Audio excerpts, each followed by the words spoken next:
for people that might not be familiar, if you could start Yeah. by sharing what you do and who you are. Well, I moved to Nashville in '93, and then about 6 months after that, I met Keith Urban, and like 2 weeks after I met him, I was in Australia with him for 6 months, and we Wow. just started doing a full band since then. So we did a trio called the Ranch all through the '90s. Toured like crazy in a van. It was rough going, but we're in our 20s, we didn't care. So, uh, got a Was record that deal. before he was Keith Urban? Oh, long, yeah, long Yeah. before. Okay. Yeah, yeah. So we put a record out. It sold like 6 copies or something like that. But I uh, love that. but we became like we had a pretty great reputation in Nashville because it was a trio. It was really high energy. It was just completely different from anything else that was out there. Mm, So a lot of people were really into us, and we play shows constantly. Just have big crowds. A lot of music business people. And mm. so after about 5 years, the band just wasn't going anywhere. So we split up. I joined the Dixie Chicks touring band. Wow. Cool. Uh, yeah, and so I did 3 tours with those Playing guys. bass. Yeah. Yeah, yeah. Because we had met them before they had their first single out, so we all became friends with them. So I did 3 tours with them, and then did some other stuff, like did a band with my brother, and then I played with the Counting Crows for a bit, Wow. Oh my uh, gosh. and then I came back and started touring with Keith again in '05. So I'm still with Keith right now. Yeah. But Yeah, then man. you also do a lot of songwriting too, right? Yeah, yeah, that's been great, man.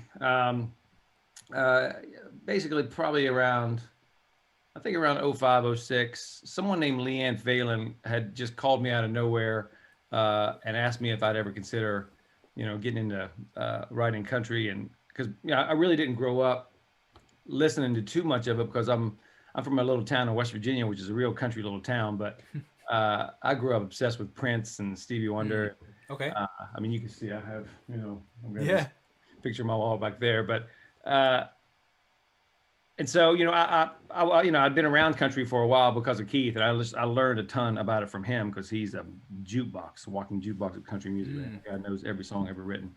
So I learned a lot about it from them, but I never really like tried to fully be a songwriter until she had contacted me, and man, it went great. Actually, I went a lot of years getting great cuts from Carrie Underwood and Keith and Lady A and people like that, but it was never getting the singles. I was really close so many times, and then finally I met Sam Hunt and got involved in his camp. This is before he had a record deal too, and then Mm. uh, um, had my first number one was with him, House Wait, Party. really? Yeah, Oh, yeah, my wife's gonna freak out when I tell her that.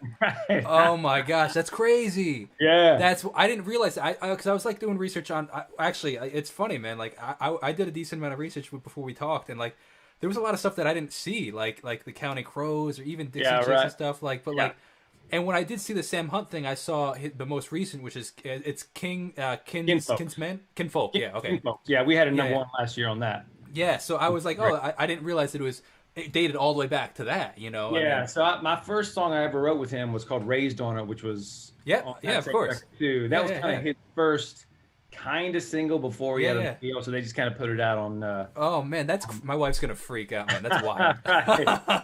Yeah, That's so wild. yeah, and so he was my first like finally like I broke through, and after that, I've had 4 number 1s since that, and Wow. Which were the other ones? so one's a Billy Currington song called "Do I Make You Wanna," Okay. and a Jason Aldean song called "A Little More Summertime." Wow. Very Did cool, Kin man. Folks for Sam, and I have a single out right now. It's Ryan Hurd and Maren Morris.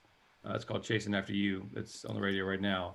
Dude, Uh, what a so that's a whole different industry that people don't even oh talk yeah, about. Like the right. Can we talk about that for a little? Like, can you sure, explain yeah, how it works and how to break into it for somebody? Because some people like they're great songwriters, they're great creatives, but they yeah, might not like the spotlight.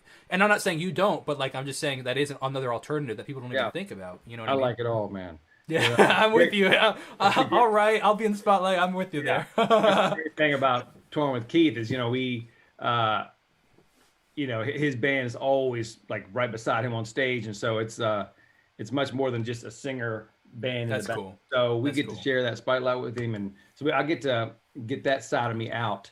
But Yeah. then when I'm home, basically in Nashville, we write like a job. We start every day at 11 o'clock, and we usually finish around 3 or 4, and it's just like a regular gig. You go Yeah. to, and so my publisher, I signed with a company called 12/6 recently. They're a new company. They're just awesome, but they set up my calendar, and I just look at my calendar every week and see who I'm writing with that week, and I just show Wow. up, and yeah, it's different every single time. So uh, it's a it's a it's a fun business, but it's a hard business too. It's Sure. much harder than being a musician, I think, because when you're a musician, you have a touring musician, you have that instant gratification from the crowd, that buzz from the Interesting. crowd. But as a songwriter, you write songs, pitch, pitch, pitch, pitch, pitch, and then hopefully something happens. And even if someone records it, it could be a year before you hear it. But That's actually fascinating because I've heard a lot of bands talk about like, oh, we test out songs in the crowd, and right, right then and there if it's worth either recording or releasing, sure, and yeah, yeah, that's yeah. fascinating. You don't get to do that, yeah. No, no. So I mean, like that Ryan Hurd, Maren Morris single that's out right now. I wrote it 7 years ago, and it just now Wow. came out. And that usually doesn't happen, but it's Sure. crazy that like the song could stick around that long and then find life again. Yeah, 100%. I was just talking about that with another guy recently. It's like you never know when a song is gonna pop off and when it's gonna Mhm. be when people are gonna relate to it, when all this stuff. It's like Oh, as you write, you build this like treasure chest. That's hey, someday you can pull out of that treasure chest and yeah, you find what you're looking for. But yeah. You just never know. So exactly.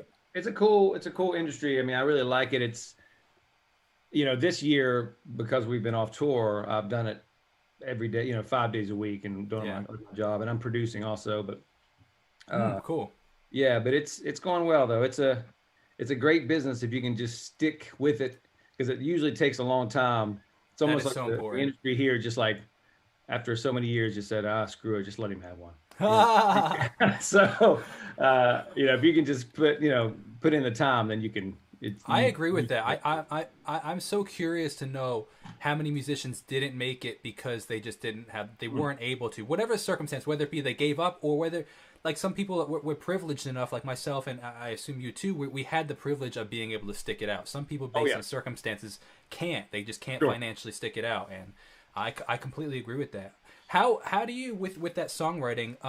How much of it is split between actually songwriting with the artist and just like writing yourself with a group of people and then pitching it to artists? I mean, back, even 10 years ago, 5 years ago, even, you had much more of a chance of just pitching songs, just outside songs. Um, because like all the biggest artists in country still do that. The older school cats like Keith, and I mean, they come not they're because they're not old, but they just come from that different generation of where they don't care if someone else wrote the song because That's interesting. yeah, because the people at the concerts, they don't know who wrote the songs anyway, and I so never care. yeah, so people like Keith and Kenny Chesney and Tim McGraw, Jason Aldean, Luke Bryan, they're still really open to it, and so they get the best songs, the absolute best songs, and that translates into ticket sales for those guys. Hmm.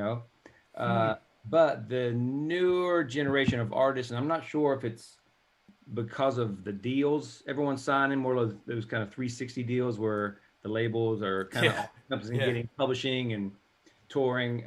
They seem to really want to write everything. So it's really difficult right now to get an outside cut that you didn't write.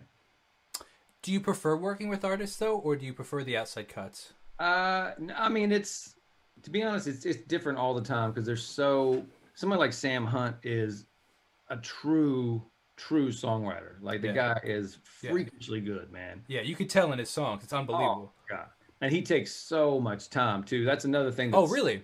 oh yeah, yeah. Like months on a song. Like I remember Mm. on House Party, I think we got together 6 or 7 times before it was finished over a 6 month period. Same thing with Ken Folks and but he does that with every song because he just wants every word perfect. And so like on Ken Folks, it was going to radio, and so I had the version I had literally like a week before it went to radio. The second verse was completely different. He had gone back in the day before it was shipped and rewrote a whole second verse. So when I heard it on the radio for the first time, that was the first time I heard that verse.